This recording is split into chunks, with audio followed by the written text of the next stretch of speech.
Hello my kids. तो learners, मैंने आपको समझा दिया था, लगभग हम इसके 12 पेज हम कर चुके थे।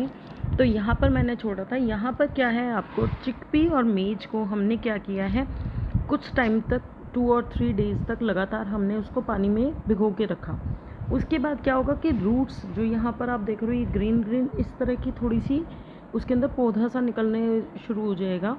अब आपको क्या करना है, उनको आपस में तोड़ना है और आपको उसका स्ट्रक्चर जो है वो इस तरीके से ऑब्ज़र्व करना है। क्या वो सिमिलर है, कुछ हद तक सिमिलर है, या फिर वो है अलग अलग है। तो ये डाइकॉट सीड है चिकपी, ये है इसको मोनोकोट, क्योंकि एक इसके अंदर क्या है, सिंगल सीड है, सिंगल है, एक ही तरह का है, एक ही तरह दिख रहा है, ये एक ही पीस है। ये आपको 2 पार्ट्स में डिवाइड हो जाता है, हाफ हाफ है। तो ये डाइकोट सीड है, ये मोनोकोट सीड है। ठीक है, डाई मतलब 2, मोनोकोट मतलब सिंगल। तो वही इन्होंने यहाँ एक्सप्लेन किया हुआ है कि अगर जो चिकपी का सीड्स है, अगर वो 2 पार्ट्स में जो है वो डिवाइड हो गया है, स्प्लिट हो गया है, तो उसे बोलते हैं हम कोटिलिडन। जब हर पार्ट को क्या बोलते हैं हम, cotyledon. Plants that have seed 2 cotyledon, जिसके 2 कोटिलिडन होते हैं उसको 2 डाइकोटिलिडन बोलते हैं, और जिसका सिंगल थिन कोटिलिडन होता है उसको बोलते हैं मोनोकोटिलिडन या फिर मोनोकोट्स। इसको आपको इन डेफिनेशंस को अपने उस बुक्स में हाईलाइट करके ज़रूर रखना है, क्योंकि आपकी बुक में एक्सरसाइज नहीं है। अलग अलग जो पब्लिशर्स हैं उनकी आपको वर्क बुक लगाएंगे आपके स्कूल वाले, तो आपको उसके अकॉर्डिंगली ही इनको आंसर करना पड़ेगा। तो अपनी बुक में इन्हें हाईलाइटेड रखिए। वैसे भी जितने अगर आप आगे जाके कंपटीशन एग्ज़ाम्स देंगे, फाउंडेशन कोर्सेज ज्वाइन करेंगे, आपको ये सब काम आने वाला है। ठीक है, और अभी एक बात और मैं अभी याद आ गई है, तो मैं आपको बताती हूँ कि अपनी 6th ऑनवर्ड कभी भी अपनी बुक्स जो है वो दूसरे बच्चों को ना दीजिएगा। इनको आप संभाल के रखिए। आगे जाके अगर आप कोई भी स्टडीज़ करते हैं, लाइक अगर आप IAS IPS में जाते हैं तो आपके SST की बुक्स आपको बहुत काम आएंगी। आप टीचिंग में जाते हैं तो आपके सब्जेक्ट के अकॉर्डिंगली आपको बुक्स बहुत काम आएंगी, क्योंकि बेस जो है वो हर चीज़ का NCERT ही होती है, हर एग्ज़ाम्स का। तो प्लीज़ ये बुक्स कभी किसी को ना दीजिए। अगर आपके घर में छोटे भाई बहन हैं, आप उनको देना भी पढ़ना भी चाहते हैं तो वापस ले लीजिएगा। ठीक है, पढ़ने के लिए ज़रूर दीजिए, लेकिन पढ़ने के बाद उनसे वापस लीजिए, उन्हें रिक्वेस्ट करिए कि उन्हें ख़राब ना करें। चलिए वापस आते हैं अपने टॉपिक पर। अब आपने इनके बीच में क्या रिलेशन जो है वो ऑब्ज़र्व किया, क्या ऑब्ज़र्व किया, तो आपने क्या ऑब्ज़र्व किया, क्या रिलेशन है आपके लीफ वेनेशन में, रूट टाइप में, और number of cotyledon seeds in the plant, इनमें क्या रिलेशन है। ठीक है, डाइकोट जो प्लांट होते हैं उनके अंदर रेटिकुलेट वेनेशन होता है, टैप रूट जो होते हैं उनके अंदर मोनोकोट प्लांट्स के reticulate venation and tap root system होता है, और मोनोकोट में क्या होता है, parallel venation and fibrous root system. ये हमने कल अपने पार्ट 1 में भी पढ़ा था कि हम जो है रेटिकुलेट हमेशा टैप रूट में होता है, पैरेलल वेनेशन हमेशा फाइब्रस रूट सिस्टम में होता है। चलिए अब हम कुछ फीचर्स के अकॉर्डिंगली जो है एनिमल्स को भी ग्रुप करते हैं। ग्रुप को हम किस तरीके से एनिमल को कर सकते हैं, हम ऑब्वियसली उनके फूड पे कर सकते हैं, उनके साइजेस पे कर सकते हैं, उनके चलने पे कर सकते हैं कि किस तरीके से चीज़ें चलेंगी। वाइड वैरायटी ऑफ एनिमल्स हम कर सकते हैं किस तरीके से। तो उन्होंने एक डिटेल बनाई हुई है, जैसे सपने आपने क्या किया, आपने रिकॉर्डिंग करी है मूवमेंट की। हमने जब पार्क में गए थे हमने मूवमेंट कुछ एनिमल्स की रिकॉर्ड की थी। ठीक है, you may also have observe how other animal move from one place, एक जगह से दूसरी जगह कैसे जाता है। कोई जंप करके जा रहा है, मंकी है वो जंप करके जा रहा है, जो बर्ड्स हैं वो फ्लाई करके जा रही हैं, एलिफेंट है वो स्लोली जा रहा है, ऊँट है वो थोड़ा स्पीडली जा रहा है। तो हर एक की उनकी चाल जो है, उनकी बॉडी टाइप है, वो हमने ऑब्जर्व की थी। A number of animals are known है in the shown in figure 2.7। ये फिगर 2.7 है, इसमें आपको कुछ जो है एनिमल्स की जो पिक्चर है वो आपको शोन की गई। You can add more animals, आपको बहुत सारे और एनिमल अगर आपने देखे आप उनको ऐड कर सकते हैं, उनकी पिक्चर को यहाँ पेस्ट कर सकते हैं, या फिर एक पोस्टर क्रिएट कर सकते हैं जिसमें आप वैरायटी ऑफ एनिमल्स को यूज़ कर सकते हैं। Which body parts are use in the animals in the poster you created, तो उसमें आप ये देखेंगे कि कौन सा बॉडी पार्ट है जो उनकी मूवमेंट में हेल्प कर रहा है। किसी के पंख हेल्प कर रहे हैं, किसी के लेग्स, किसी के हैंड्स, किसी के फिन्स। तो वो जो बॉडी पार्ट है उसको आपको ऑब्जर्व करना है। Note the way in which these animals move, किस तरीके से ये मूव करते हैं, कौन से बॉडी पार्ट को यूज़ करते हैं। तो इस तरीके से आपको ये एक टेबल बनानी है। एक सैम्पल टेबल इन्होंने क्रिएट करके दी है कि गोट है वो वॉक भी कर सकती है, जंप भी कर सकती है, और किसका यूज़ करती है, लेग्स का यूज़ करती है। पिजन जो है वॉक कर सकता है, फ्लाई कर सकता है, लेग्स और विंग्स का यूज़ कर सकता है एंड सो ऑन। आप इस तरीके से अलग अलग एनिमल्स को क्रिएट कर सकते हैं, ठीक है। हर different animals have different types of movement, हर अलग अलग एनिमल्स का अलग अलग टाइप ऑफ मूवमेंट है। Animals can fly, run, animal जो है वो फ्लाई भी कर सकते हैं, उड़ भी सकते हैं, चल भी सकते हैं, भाग भी सकते हैं। क्रॉल मतलब ज़मीन पर लेट के भी रेंग सकते हैं, सांप जैसे हम कहते हैं, स्नेक। हॉप कर सकते हैं, जंप कर सकते हैं, मतलब कूद कूद कर जा सकते हैं and so on. They use different body part, वो अलग अलग बॉडी पार्ट का यूज़ करते हैं एक जगह से दूसरी जगह जाने के लिए। वो अपने विंग्स का यूज़ कर सकते हैं, लेग्स का यूज़ कर सकते हैं, या फिर अदर पार्ट्स का भी यूज़ कर सकते हैं। Here we have identified animal on the basis on type of movement. हमने किस में आइडेंटिफाई किया है, अकॉर्डिंग टू बुक हमने उनके मूवमेंट के बेसिस पे किया है, ठीक है।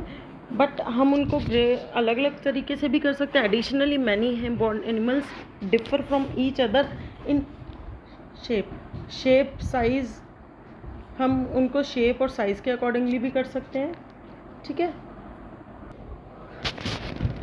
तो वो लंग्स, लेग्स का यूज़ कर सकते हैं, विंग्स का यूज़ कर सकते हैं और अलग अलग पार्ट्स का यूज़ कर सकते हैं। Here we have identified animal, हमने उनके मूवमेंट के बेसिस पे किया है। हम उनके एडिशनली क्या कर सकते हैं, उनकी शेप, उनके साइज़, उनके स्ट्रक्चर, कलर और कोई भी और एक फीचर को लेकर हम उनको ग्रुपिज़म, उनका ग्रुप जो है वो बना सकते हैं बहुत अलग अलग तरीके से। जैसे प्लांट्स का हमने किया था। ग्रुपिंग ऑफ एनिमल्स भी बहुत ज़्यादा ज़रूरी है उनकी डाइवर्सिटी को अंडरस्टैंड करने के लिए। एक साइंटिस्ट हैं आपकी जनाकी एमएल। जनाकी एमएल जो है 1897 में बॉर्न हुई थी और 1984 तक वो रही। Was a Indian botanist. Botanist क्या होते हैं, जो आपके फूल पत्ती पेड़ पौधों पर जो काम करते हैं साइंटिस्ट, उन्हें बोटेनिकल जो है उस एरिया फील्ड को कहा जाता है। तो ये बोटेनिस्ट थी जो आपके डेडिकेटेड टू एनवायरमेंटल वर्क, जो पूरे एनवायरनमेंट पे काम कर रही थी। Help to document and preserve India's rich plant biodiversity. उन्होंने इतना ज़्यादा हेल्प किया कि हर तरह के प्लांट्स को उन्होंने कोशिश की उनको डॉक्यूमेंट करने की, उनके बारे में लिखने की और उसको प्रिजर्व करने की कि जो इंडिया में है वो प्लांट्स की बायोडाइवर्सिटी कितनी है। She played a key role in the save Silent Valley movement. उन्होंने एक बहुत महत्वपूर्ण जो है अपना रोल निभाया था सेव साइलेंट वैली मूवमेंट के अंदर। सेव साइलेंट वैली एक मूवमेंट था जो लोगों के द्वारा किया गया था, जिसके अंदर हमें हमारी जितनी भी वादियाँ थी उनको बचाने के लिए कोशिश की थी, लोगों ने प्रोटेस्ट किया था। As the head of the Botanical Survey of India, ये हेड थी बोटेनिकल सर्वे ऑफ इंडिया की। उन्होंने इस इनिशिएट किया था, शुरुआत की थी इस प्रोग्राम को डॉक्यूमेंट करने के लिए। जो प्लांट्स की डाइवर्सिटी थी उसको डॉक्यूमेंट करने की शुरुआत इन्होंने ही की थी। तो उनकी एक सक्सेस स्टोरी भी है जो सेव साइलेंट वैली मूवमेंट की थी। वो क्या है, ये एक रियल स्टोरी है। फॉरेस्ट था एक पलक्कड़ डिस्ट्रिक्ट, केरला में एक पलक्कड़ डिस्ट्रिक्ट है, वहाँ की रियल स्टोरी है। उसमें क्या था, untouch beauty of moist evergreen forest and its biodiversity rich. मतलब ऐसा जो हमेशा थोड़ा सा गीला रहता है, मॉइस्ट रहता है, मतलब ना तो पूरी तरह पानी भरा हुआ है, बस उसके पौधों में जो है हल्का हल्का गीलापन रहता है और हमेशा वो फॉरेस्ट हरा भरा रहता है, वो कभी भी सूखता नहीं है। उसकी बायोडाइवर्सिटी बहुत ज़्यादा सुंदर थी, उसको अनटच रखना चाहिए था, प्रिजर्व करना चाहिए। The now famous silent valley was saved by the remarkable movement. इस मूवमेंट से उस साइलेंट वैली को रोका गया था, उसको बचाया गया था, नहीं तो लोग जो क्या कर रहे थे वो अब रह भी नहीं रहे हैं उसके अंदर। The battle against the proposal of hydro electric dam, वहाँ पर क्या हुआ था कि हाइड्रो इलेक्ट्रिक डैम जो है वो पास हो गया था बनने के लिए, जिसकी वजह से across the Kunthipuzha river, एक रिवर थी, उसको 10 साल तक उसके पास रह गया था।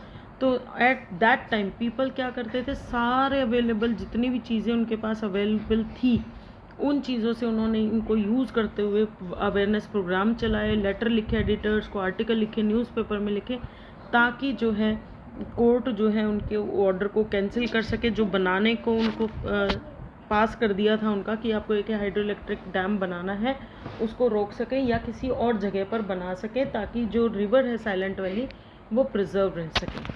तो इस तरह बहुत लोगों ने काम किए हैं। The plant and animal in different sound, ये भी आपको क्या आपने ऑब्जर्व किया होगा कि अलग अलग जगह पर अलग अलग तरह के अलग अलग सराउंडिंग्स हैं, वहाँ पर अलग अलग तरह के लोग रहते हैं, अलग अलग तरह के एनिमल्स रहते हैं। Does the movement of these animal depend upon their surrounding, क्या उनका जो तरीका है चलने का उनके सराउंडिंग पर डिपेंड करता है।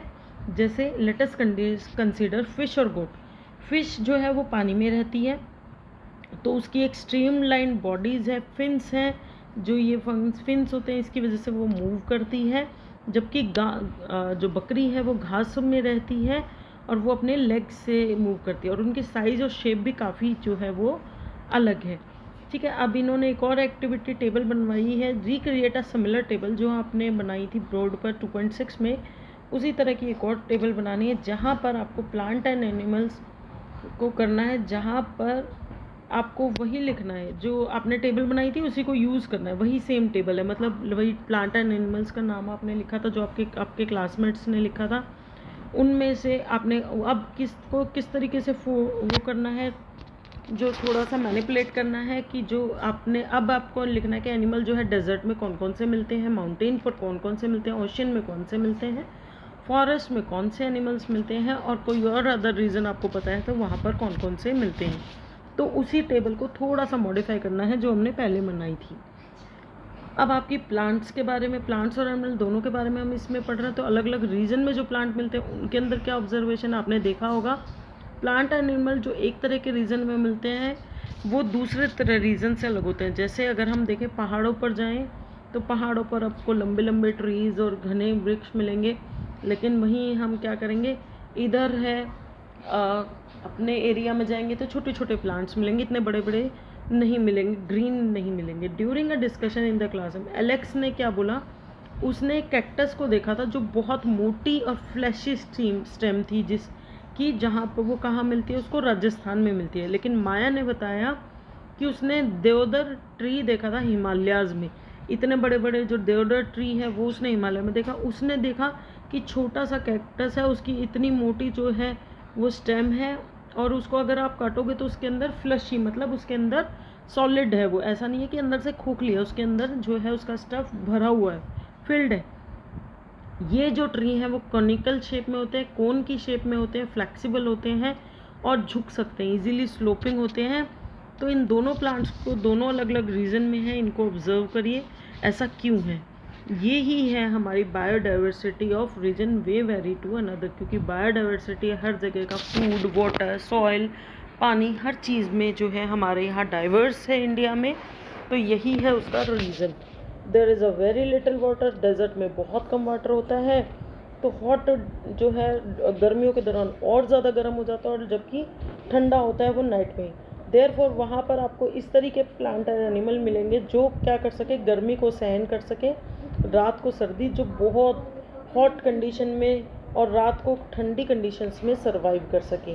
द फ्लैशी स्टेम है जो प्लांट की, जो डेजर्ट में पाई जाती है, वो वाटर को स्टोर करके रख सकती है, मतलब जब दिन में गर्मी होती है तब वो अपने अंदर स्टोर किए हुए वाटर को यूज़ कर लेंगे, और जब शाम को उनके पास ठंडक आएगी तो उस वाटर को रीजनरेट कर लेंगे, मतलब उनको वाटर मिल जाएगा। एंड हेल्प देम टॉलरेट, वो हॉट कंडीशन में उनको रहने की शक्ति प्रदान करते हैं। The mountain in the extremely cold, जहाँ पर पहाड़ों पर बहुत ज़्यादा ठंड होती है, वहाँ पर लगातार मतलब जल्दी जल्दी स्नोफॉल्स होती रहती है, बर्फ़बारी होती रहती है। इन ऑर्डर टू सर्वाइव, उस कंडीशन में रहने के लिए कुछ ट्री के अंदर एबिलिटी होती है कि वो स्लाइड ऑफ हो जाते हैं, मतलब थोड़ा सा तिरछा हो जाता है। जब बहुत तेज़ आंधी आती है, अगर वो खड़ा रहेगा तो वो टूट जाएगा, वो थोड़ा सा झुक जाएगा तो हवा जो है वो क्रॉस कर जाएगी, या बारिश आती है तेज़ तो बारिश की बूंदों से बचने के लिए वो उनकी शेप इस तरीके से होती है, कॉनिकल शेप, और स्लोपिंग ब्रांचेस इसीलिए होती है ताकि वो उनको सहन कर पाए easily. You must have understood by now, आपको समझ में आ गया होगा कि हर रीजन के साथ बहुत ज़्यादा डाइवर्सिटी होती है, बहुत ज़्यादा चेंजेस हो सकते हैं। अब आप ये भी देख सकते हैं कि एक ही एनिमल है, वो भी अलग अलग अगर रीजन से आता है तो उनमें भी डिफरेंट होता है। जैसे एक कैमल है आपका, ये वाला कैमल है जो राजस्थान में है, और ये वाला कैमल है जो आपका कोल्ड डेजर्ट है लद्दाख का, वहाँ से आया है। इसके अंदर ऑब्जर्व करो कितनी ज़्यादा, देखिए इसके अंदर, क्योंकि ये गर्मी से आया है तो इसके ऊपर कोई हेयर्स नहीं है, लेकिन ये सर्दी वाले क्लाइमेट में रहता है तो इसके अंदर की क्या है, बहुत ज़्यादा इसके ऊपर बाल है जो इसको सर्दी से बचाते हैं। यहाँ पर एक ही इसकी जो है हूव है, सॉरी एक ही है ये जो ऊपर का बोलते हैं इसको, इसकी यहाँ पर ये 2 है। इवन लेग्स में देखो इसके हूव्स है जो 2, और इसके हूव्स में डिफरेंस आपको पता चलेगा कि थोड़े से इसके कॉनिकल शेप के से हैं और इसके हाथी जैसे पाँव हैं। The camel of the hot desert have long leg, उसके लंबे लंबे पैर है ताकि वो दूर दूर जा सके, और डू वाइड हूव्स है मतलब चौड़े हैं। ठीक है, एलेक्स ने ये बताया कि उसकी ग्रैंड मदर, उसकी दादी ने बताया था कि उसके लॉन्ग लेग और वाइड हूव्स हैं, ये उसको हेल्प करते हैं कैमल को, ताकि वो बहुत ज़्यादा रेतीली जगह पर जो है सैंडी डेजर्ट में बिना मतलब उसके अंदर फंसे धसे, जो हम बोलते हैं कि मिट्टी के अंदर पैर फंसे ना, उससे बचते हुए वो चल सकते हैं इजीली मिट्टी पे। ऑन द अदर हैंड वहीं दूसरी तरफ क्या होता है, height and legs of the camel of the cold desert, जो सर्दी वाली जगह का जो ऊँट है उसकी हाइट भी कम है, लेग्स भी उसके छोटे हैं, वो इसलिए ताकि the short leg allowed them to walk easily in the mountainous region, जो पहाड़ पर जो पहाड़ों का रीजन होता है वहाँ पर उनको वो ईजीली चलने में हेल्प करते हैं। ठीक है, तो इसके बाद है in desert food is not available in easily, जहाँ पर डेजर्ट होते हैं रेगिस्तानों में जो खाना है वो बहुत आसानी से नहीं मिलता, तो कैमल क्या करते हैं, वो अपने हम्प जो ये ऊपर जो उनका बना होता है इसके अंदर वो अपना खाना स्टोर करते हैं। तो कैमल जो हॉट डेजर्ट में होता है उनका एक ही हम्प होता है जो उनको हेल्प कर देता है, जब उनके पास खाना नहीं होता, कमी होती है खाने की, तो उसके अंदर खाना स्टोर करता है, वो उनको इतना हेल्प कर देता है कि वो वहाँ ज़िंदा रह सके। लेकिन जो कोल्ड डेजर्ट है वहाँ पर 2 हम्प होते हैं, क्यों? एक में तो वो क्या कहते हैं 2 hump shrink in the late winters, these 2 hump shrink मतलब जब वो छोटे हो जाते हैं, क्यों हो जाते हैं? लेट विंटर्स में, जहाँ पर जब उन्हें बहुत ज़्यादा खाना अवेलेबल होता है, there is not much food available, बहुत ज़्यादा फूड अवेलेबल नहीं होता है, they have to use food stored in their hump. मतलब श्रिंक का मतलब है जब उनको ऐसा लगता है कि हमारे पास बहुत सारा खाना है, उन्हें स्टोर करने की ज़रूरत नहीं है, वो नहीं करते हैं, तब वो श्रिंक हो जाते हैं। जब उनको यूज़ करना होता है फूड स्टोरेज के लिए तब वो एक्सपैंड हो जाते हैं। Moreover they grow long hair from head to neck, उनके सिर से लेके गर्दन तक बहुत लंबे लंबे बाल होते हैं। मैंने अभी आपको बताया था जो आपको सर्दियाँ हैं जो लद्दाख की उसके अंदर बचाने के लिए हेल्प करते हैं। तो वही चीज़ें मैंने बताई। जैसे अदर स्टूडेंट, फिर कुछ स्टूडेंट ने स्टार्ट किया ऑब्जर्वेशन शेयर करना। Kashi from Rajasthan says that camel excrete small amounts of urine, जो कैमल्स हैं वो बहुत थोड़ा सा यूरिन करते हैं, उनके जो डंग होते हैं वो भी बहुत ज़्यादा ड्राई होते हैं, डंग होती है उनकी पॉटी जो बहुत ज़्यादा सूखी सूखी है, दे डू नॉट स्वीट, और उनको पसीना भी नहीं आता गर्मी में। इसकी वजह से इन्हीं तीनों चीज़ों को यूज़ करते हुए वो अपने शरीर से बहुत कम पानी जो है वो एक्सक्रीट करते हैं, निकालते हैं। They can survive for many days, अगर उनको आप लगातार 18 से 20 दिन पानी ना दें वो आराम से ज़िंदा रह सकते हैं, वो इतना पानी अपने अंदर स्टोर करके चलते हैं। माया ने बताया फिर कि ब्यूटीफुल ब्राइट फ्लावर्स, उसने एक रोडोडेंड्रम्स नाम का एक जो फ्लावर है वो देखा in the Shola forest of Nilgiri, Nilgiri की जो पहाड़ियाँ हैं जो जंगल है वहाँ पर उसने रोडोडेंड्रन्स नाम का एक छोटी हाइट वाला एक स्मॉलर, उसकी पत्तियाँ भी बहुत छोटी छोटी हैं, to survive through heavy winds on the mountain. ये देखिए ये बहुत छोटा ट्री होता है, छोटी हाइट है इसकी, और जो पत्तियां हैं वो भी बहुत छोटी छोटी हैं, क्योंकि जब बहुत बर्फीली हवाएं एकदम से चलती हैं तो वहाँ पर उसको झड़ने से बचाता है। लेकिन वहीं पर पैमा जो सिक्किम से है वो बताती है कि उसने देखा है रोडोड्रम जो उसके आसपास के पहाड़ों पर है वो लंबे होते हैं, क्योंकि अलग अलग रीजन में उनको अपने क्लाइमेट के अंदर रहने के लिए उनको अलग अलग शेप एंड साइज़ भी लेना पड़ जाता है एक ही तरह के जानवर को।